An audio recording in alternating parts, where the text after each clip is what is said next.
The Christmas Wreath.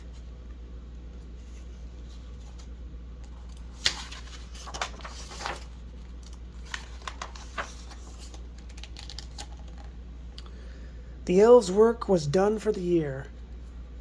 They were tired. They were too tired to put up their own tree on Christmas Eve. They knew Santa would be disappointed when he returned, but they had barely finished the last sleigh load of toys.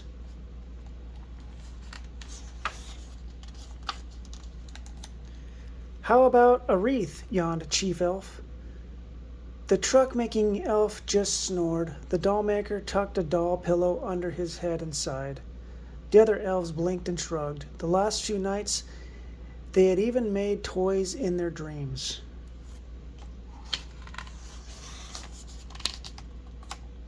Chief Elf gathered his last bit of energy to make a wreath from scraps of workshop materials, pine boughs, a berry or two, and a leftover candy cane.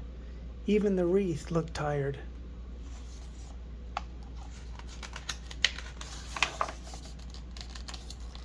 As he hung the wreath on the workshop door, Chief Elf said to himself, "Oh well, it's the thought that counts."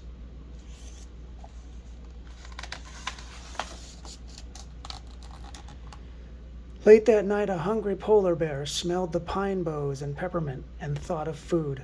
She followed the scent to the door where the wreath hung. As the polar bear rose up on her hind legs to take the candy cane, she bumped the wreath, which fell off its hook and slipped over her head.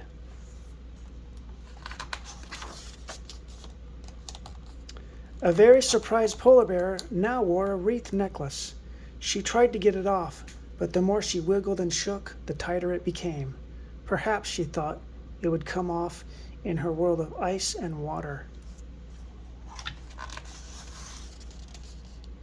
She lumbered across the ice and dove to the bottom of the bay through golden kelp and glistening seaweed.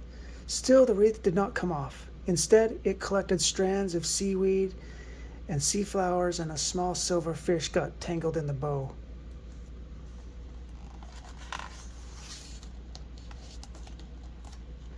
Each time she came out of the water to breathe, the Arctic air froze the water on the wreath.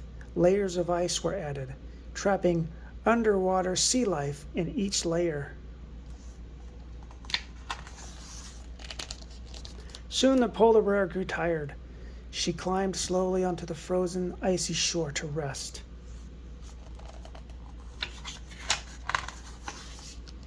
In the moonlight, shafts of green and blue and silver and gold reflected off the wreath. The polar bear would have been proud of her necklace if she knew how beautiful it now was.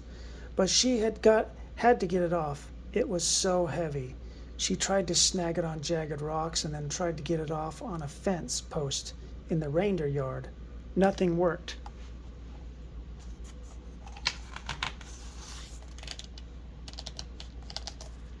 In desperation, she went back to the workshop door and stretched up, scratching the wreath against the door. Remarkably, the hook that Chief Elf had used caught the ice on the wreath, and the polar bear was free.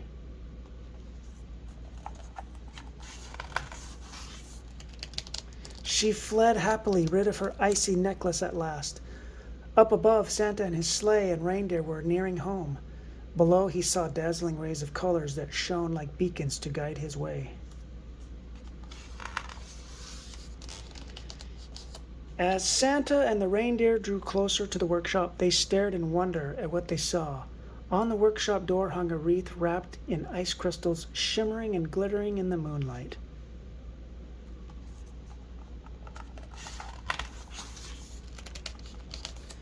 The familiar jingle of reindeer bells woke the elves.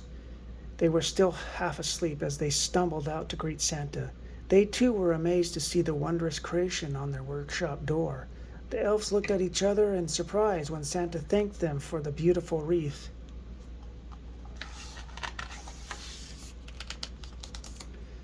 They created a jewel-like Christmas wreath. An ice sculpture? How and when had they done that? The chief elf stroked his beard. How had his tired wreath become so glorious, he wondered.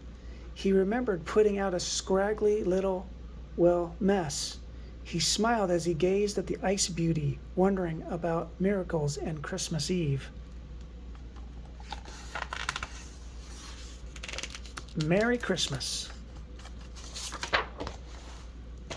The end.